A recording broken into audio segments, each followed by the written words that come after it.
کا حق پہ ہونا بڑا ضروری ہے، ایسا نہ ہو کہ وہ گمراہ ہو، اور اس کی رہنمائی کے لیے علماء کرام موجود ہیں۔ وبشر الصابرین، مفتی صاحب صبر کرنے والوں کے لیے خوشخبری ہے، کیا خوشخبری ہے اور کن مواقع پہ ہے؟ آیا دنیا میں خوشخبری ہے یا آخرت میں خوشخبری ہے؟ نحمد و نصلی علی رسول الکریم، اما بعد، بسم اللہ الرحمن الرحیم۔ بہت شکریہ۔ قرآن مجید فرقان حمید کی جس آیہ مبارکہ کے قصے کی طرف آپ نے اشارہ کیا، قرآن نے اس سے قبل یہ بات ارشاد فرمائی ہے کہ یا ایھا الذین آمنوا استعینوا بالصبر والصلاۃ۔ اہل ایمان کو خطاب ہے کہ صبر سے اور صلاۃ سے اللہ کی مدد چاہو۔ ٹھیک ان اللہ مع الصابرین، اللہ صابرین کے ساتھ ہے۔ ٹھیک، پہلے دو چیزوں کا تذکرہ ہے، یا ایھا الذین آمنوا استعینوا بالصبر والصلاۃ، کہ صبر اور صلاۃ سے مدد طلب کرو، اور اس کے بعد کا ان اللہ مع الصابرین، پروردگار صابرین کے ساتھ ہے۔ گویا صبر میں نماز کو داخل کیا۔ ایسا نہیں کہ نمازیوں کے ساتھ رب نہیں ہے، لیکن ایک چیز کا اس بات دوسرے کی نفی نہیں کرتا۔ صحیح۔ یہاں قرآن مجید فرقان حمید نے صبر کے ضمن میں نمازیوں کو رکھا ہے، نماز کو رکھا ہے، اور اس کے بعد جو بات ارشاد فرمائی وَلَنَبْلُوَنَّكُمْ بِشَيْءٍ مِّنَ الْخَوْفِ وَالْجُوعِ وَنَقْصٍ مِّنَ الْأَمْوَالِ وَالْأَنفُسِ وَالثَّمَرَاتِ وَبَشِّرِ الصَّابِرِينَ۔ پروردگار تمہیں آزمائش میں مبتلا کر کے آزمائے گا، کبھی تمہاری جانوں میں کمی کرے گا، تمہارے پھلوں میں کمی کرے گا، اور پھر اس کے بعد ارشاد فرمایا وَبَشِّرِ الصَّابِرِينَ، بشارت اور خوشخبری صابرین کے لیے ہے۔ صبر کا ایک معنی ہے رک جانا، اچھا، اپنے آپ کو روک لینا۔ ٹھیک۔ امام راغب اصفہانی نے المفردات میں اسی طرف اشارہ کیا ہے کہ اپنے آپ کو روک لینا۔ کس سے روکنا؟ ہر اس چیز سے اپنے آپ کو روکنا کہ جس کی طرف انسان کی طبیعت میلان کر رہی ہو لیکن پروردگار منع کر رہا ہو۔ نماز بھی صبر ہی ہے کہ آدمی بہت ساری چیزیں چھوڑ کر نماز کو اختیار کرتا ہے تو گویا وہ عبادت کو اختیار کر کے باقی چیزوں سے صبر کرتا ہے۔ صحیح۔ مصیبت آ جائے تو تب بھی صبر کیا جاتا ہے۔ نبی رحمت صلی اللہ علیہ وآلہ وصحبہ وبارک وسلم نے ارشاد فرمایا کہ پروردگار فرماتا ہے، اور یہ حدیث قدسی ہے جب آقا علیہ السلام یہ فرماتے ہیں کہ اللہ ارشاد فرما رہا ہے اور وہ قرآن میں نہ ہو تو وہ حدیث قدسی ہوا کرتی ہے کہ پروردگار نے ارشاد فرمایا۔ وہ آدمی، اس میں تفصیل ہے لیکن میں صرف اختصار سے صبر کی بات کروں گا، کہ جو آدمی مصیبت پر صبر نہیں کرتا، میری مدد نہیں چاہتا صبر کے ذریعے، وہ کوئی اور رب تلاش کر لے۔ اللہ اکبر۔ آج بے صبری کے اس ماحول میں آپ ذرا دیکھیے، چونکہ میری یہ عادت ہے کہ گفتگو قرآن اور حدیث سے استدلال کر کے کر لی جائے، اور پھر اس کے ساتھ ہم معاشرے پر دیکھیں کہ بے صبری کا کیا عالم ہے۔ ابھی آپ دیکھیے راستے میں یہاں PIDC کے سگنل پر میں نے دیکھا کہ لوگ گاڑیاں آگے لے جا رہے ہیں، ہم 2 منٹ سگنل کا انتظار نہیں کر سکتے۔ یہ بے صبری کہاں سے آ گئی؟ لائن میں لگنا ہمارے لیے مشکل ہو جاتا ہے۔ ابھی ہم نیچے آئے آپ کی یہاں لیفٹ میں، تو میرے خیال میں 3 یا 4 افراد اس میں اوپر آتے ہیں، تو وہاں ایک بے صبری سی کی کیفیت کہ ایک آدمی دوسرے سے پہلے جانے کے چکر میں وہ لیفٹ میں کوئی پرابلم ہو گئی، 4-5 آدمی ایک ساتھ چلے گئے، تو میرے ساتھ ساتھی تھے، میں نے کہا ہم سیڑھیوں سے چلے جاتے ہیں، تھوڑا سا صبر کر لیا، آپ سیڑھیاں سے چڑھ جائیں کوئی بات نہیں، روزہ ہے تو کیا ہوا۔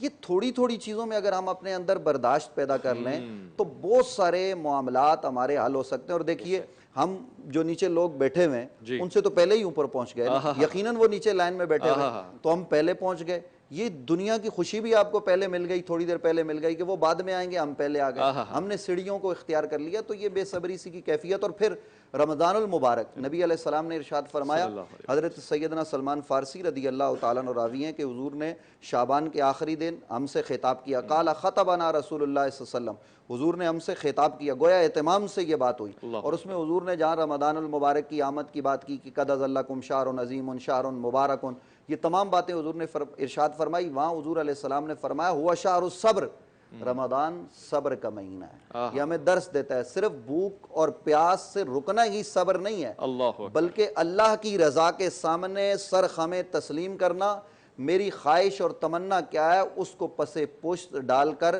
پروردگار کی خواہشات، پروردگار کی مرضی کو پیش نظر رکھنا اور پروردگار کی خواہش کے مطابق اس کے سامنے جبین نیاز جھکانا، یہ ناک زمین پر رکھنا، یہ صبر کا بڑا اعلیٰ درجہ ہوتا ہے۔ بے شک، بے شک، بہت خوب، بہت خوب آپ نے یہ بات بجا ہے، اور صبر کا بڑا خاص حصہ ہے۔ رمضان میں سب سے زیادہ مظاہرہ صبر کا ہونا چاہیے ڈاکٹر صاحب، بہت ضرورت ہے معاشرے کو صبر کی، مگر جہاں صبر کی بات ہو وہاں کربلا کی بات نہ ہو، یہ ممکن نہیں ہے۔ آزاد جمیل صاحب سے میں علامہ اقبال کے اسی اشعار سے اشارہ کروں گا کہ ذرا بیاں کریں وہ صبر کیا ہے جو کربلا میں ہے۔ غریب و سادہ و رنگین ہے داستان حرم، نہایت اس کی حسین ابتدا ہے اسماعیل۔ بسم اللہ الرحمن الرحیم والصلاة والسلام علی اشرف الانبیاء والمرسلین وعلی آلہ وصحبہ اجمعین۔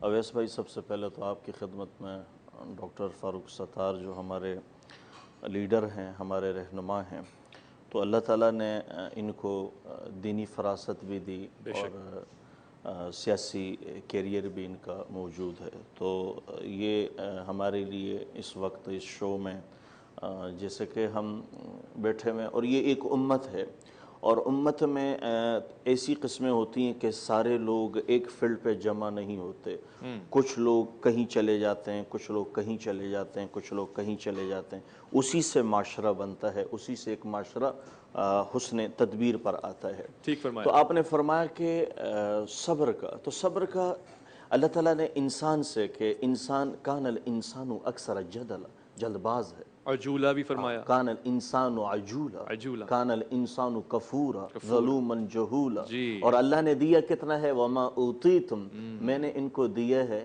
من العلم الا قلیلا، میں نے علم تھوڑا دیا ہے۔ یہ دین ایسے سیکھے گا، دیکھیں صبر بولنے سے نہیں آتا، سیکھنے سے آتا ہے، اور برداشت کا، اور صبر عربی میں صبر ہے، اردو میں برداشت ہے۔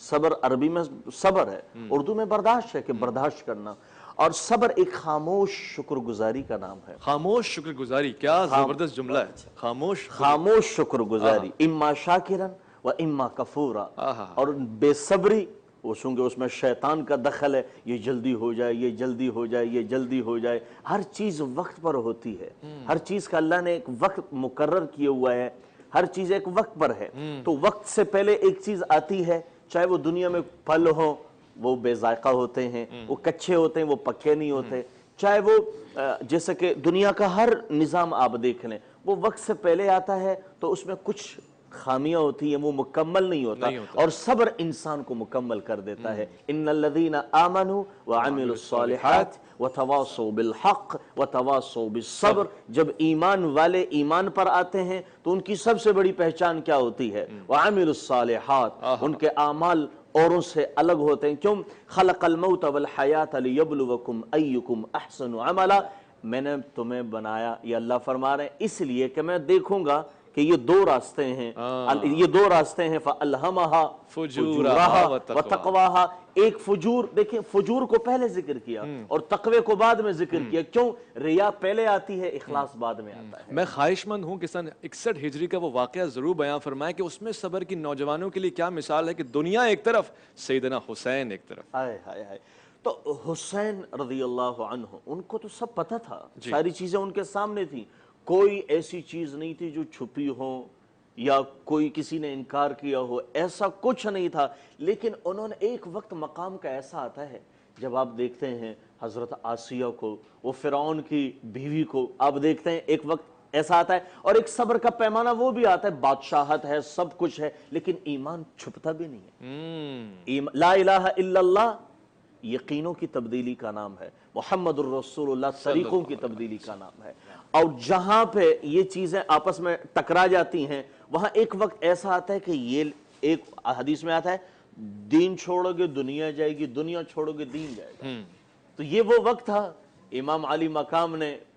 دنیا چھوڑی اور دین لیا، آج تک بھی زندہ ہے، سید الشہداء بن گئے، سب اچھی طرح۔ تو صبر کے پیمانے پہ فرعون کی ایک باندی تھی، واقعہ مشہور ہے، آپ معراج پر گئے، جب آپ بیت المقدس سے جب آپ معراج پر گئے تو آپ نے دیکھا جنت کی خوشبو آئی، جبریل یہ کیا کون سی خوشبو ہے؟ یہ تو جنت کی ہے، کہا جی یا رسول اللہ جنت کی ہی خوشبو ہے، پر یہ کہاں سے آ رہی ہے؟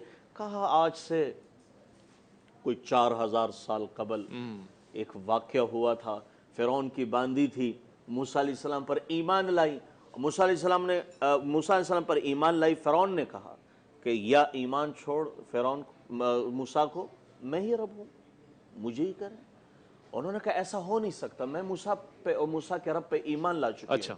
تو جب انہوں نے کہا اگر نہیں مانتی تو میں تمہیں پھر آ کے یہ عذاب تو تمہارے سامنے، تو بلا کڑھاڑا اس میں تیل گرم کر کے 2 بچیاں تھیں، پہلی بچی کو اس میں ڈالا، وہ کوئلہ بن گئی. دوسری بچی چیختی چلاتی ان کو ڈالا, اللہ اور اکبر. جب ان کو ڈالنے لگے, ان کو, اس خاتون کو, تو وہ کہنے لگی فرعون میری خواہش پوری کر دو. جی کہیں.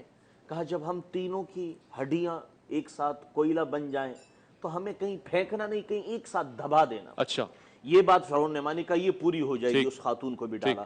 پھر یہ ساری ہڈیاں ایک جگہ جمع کی. 4000 سال سے یہ صبر کا نتیجہ ہے. جو خوشبو معطر ہوئی اور جنت کی خوشبو آئی. تو اویس بھائی صبر, حضرت عمر سے کسی نے پوچھا صبر کیا ہے؟ حضرت عمر نے فرمایا کہ صبر مصیبتوں پہ صبر کرنے کا نام, اور جو گناہوں سے رکنے کا نام. تو کہا کہ پہلے سے یہ دوسرا صبر بہتر ہے. بہت خوب. پہلے سے یہ دوسرا صبر بہتر ہے. مفتی صاحب, صبر کی بہترین مثال, بہت ساری مثال ہیں, اسلام تو بھرا پڑا ہے صبر کی. کس کی شخصیت کا آپ تعارف کریں گے؟ مگر ہم نوجوان جو دیکھتے ہیں کہ کربلا معلیٰ میں حسین اپنے اہل و عیال کے ساتھ صبر کے اس راہ پر ڈٹے ہوئے ہیں اور بیعت نہیں کر رہے. تاریخ انسانیت کا سب سے بڑا صبر اگر کسی نے دیکھنا ہو تو وہ کربلا ہے. اللہ اکبر. اور امام پاک امام حسین علیہ السلام, بلکہ آل محمد کا دوسرا نام صبر ہی صبر ہے. اللہ اکبر, کیا خوبصورت بات کی آپ نے. آپ حضرت مولا مشکل کشا علی المرتضیٰ کو ذرا دیکھیے کہ نبی علیہ السلام جب اعلان نبوت فرماتے ہیں تو وہ نبی علیہ السلام کے ساتھ ہیں. پورا مکہ خلاف ہے, علی ساتھ ہیں. صبر کی ذرا ایک مثال تو دیکھیے. حضور کہتے ہیں بستر پر لیٹ جاؤ, عقل یہ کہتی ہے موت ہے, جی مار دیں گے, باہر انہوں نے پورا محاصرہ کر رکھا ہے. علی صبر و استقامت سے فرمان مصطفیٰ پر عمل کرتے ہوئے لیٹ جاتے ہیں, اور یہ کہتے ہیں کہ مجھے اپنی ساری زندگی جو سکون کی نیند اس رات آئی وہ کسی اور رات. اللہ اکبر, کیا لطافت. یہ پورا گھرانہ. آپ سیدہ طیبہ طاہرہ حضرت فاطمہ سلام اللہ علیہ کثیرن کثیرہ کو دیکھیے, وہ صبر کا کس طرح مظاہرہ کرتی ہیں. وہ چکی چلاتی ہیں تو بغیر شکوے کے, جن کے گھر کے کام کاج کرنے کے لیے رب نے فرشتے متعین کر دیے ہوں, وہ خود اپنے ہاتھ سے کام کرتی ہیں. کیا بات. آج ہماری خواتین کے لیے سیدہ فاطمہ کا صبر ایک مثال ہے اور آئیڈیل ہے. بے شک. اور یہاں یہ ظاہر ہے کہ جن کی گود میں حضرت امام حسین پلے ہوں, صبر انہوں نے سیکھا ان سے ہے, اپنے نانا سے سیکھا, اپنے بابا علی سے سیکھا, اپنی ماں فاطمہ سے سیکھا.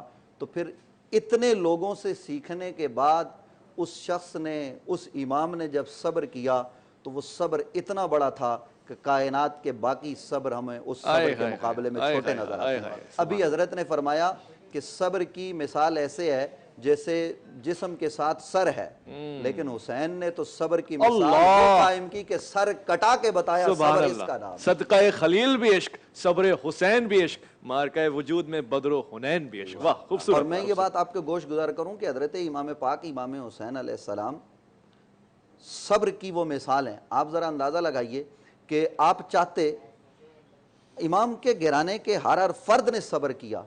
آپ کی اہلیہ محترمہ چاہتی تو چند قدم کے فاصلے پر, کچھ میل کے فاصلے پر ان کے رشتہ دار موجود تھے, وہ ادھر چلی جاتی. حسین کا ساتھ نہیں چھوڑا.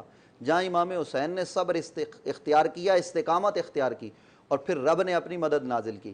ان الذین قالوا ربنا اللہ ثم استقاموا, انہوں نے کہا رب ہمارا اللہ ہے, پھر اس پر وہ ڈٹ گئے. تتنزل علیہم الملائکہ, وہ تو بدر میں نازل ہوئے تھے. سوال یہ پیدا ہوتا ہے حسین کے ساتھ کیوں نہیں آئے؟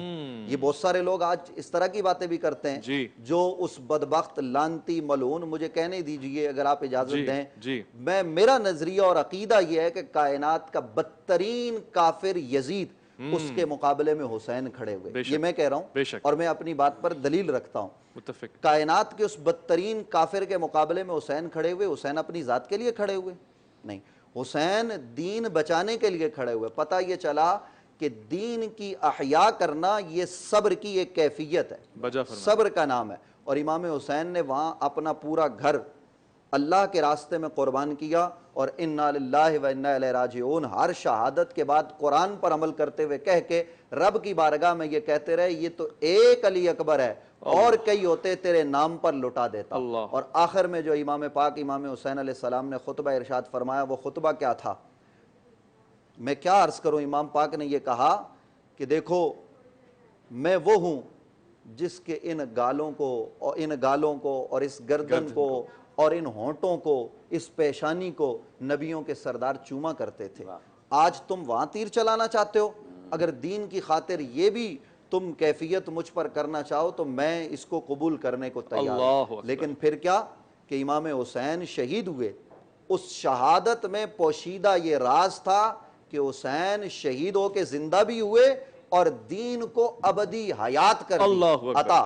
قتل حسین اصل میں مرگ یزید ہے، اسلام زندہ ہوتا ہے ہر کربلا کے بعد۔ حسین کے صبر نے اسلام کو بھی زندہ کیا۔ اور وہ دوسری بات ہے کہ حقا کے بنا لا الہ است حسین، شاہ است حسین بادشاہ است حسین۔ یہ کیوں کہا خواجہ معین نے کہ شاہ است حسین بادشاہ است حسین، دین است حسین دین پناہ است حسین، سرداد نداد دست در دست یزید، حقا کے بنا لا الہ است حسین۔ بہت خوبصورت۔ اور یہ بات میں آخری آپ کے گوش گزار کرنا چاہوں گا کہ ظالم حکمرانوں کے مقابلے میں کھڑے ہونا، کسی ظالم کے مقابلے میں ڈٹ کے استقامت کے ساتھ کھڑے ہونا، یہ صبر کی بلند ترین کیفیت ہے۔ یہ صبر اگر آج ہماری عوام کو مل جائے تو معاشرے سے ظلم بھی ختم ہو جائے گا، ہمارے قرضے بھی ختم ہو جائیں گے، ہمارے معاشرے میں امن، عافیت، محبت کی بادیں نصیحت کھیلیاں کھیلنے لگ جائیں گی۔